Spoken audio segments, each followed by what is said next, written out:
Hello guys, ఈరోజు మరో వీడియోతో మీ ముందుకు వచ్చేసా. ఈరోజు మన వీడియో కొన్ని వందల సంవత్సరాల ప్రాముఖ్యత కలిగిన సారిపల్లి దిబ్బేశ్వర స్వామి ఆలయం. ఈ దేవాలయం మనకు విజయనగరం నుండి నెల్లిమల్లి వెళ్ళే రూట్లో గౌరవ రెస్టారెంట్కి ఆపోజిట్లో ఉన్న మార్గం ద్వారా 4 కిలోమీటర్లు ప్రయాణం చేస్తే చంపవలసిన తీరాన్ని మనం చూడవచ్చు.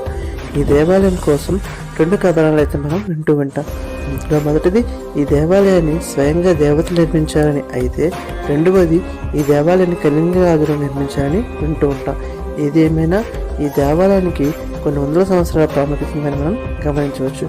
ఈ దేవాలయం మన దేవుడు దిబ్బేశ్వర స్వామి. ఈ దేవాలయం మొత్తం కూడా రాతి చెక్కరు. ఈ దేవాలయం పొల్యూషన్కి దూరంగా ఉండడం వల్ల లేదా పాజిటివ్ ఎనర్జీ ఈ దేవాలయంలో ఉండడం వల్ల తెలియదు, కానీ ఈ దేవాలయం దర్శించుకున్నాక మనసు మాత్రం చాలా ప్రశాంతంగా ఉంటుంది. ఈ దేవాలయంకి శివరాత్రి మరియు కార్తీక మాసంలో భక్తుల తారీఖు అనేది ఎక్కువగా ఉంటుంది.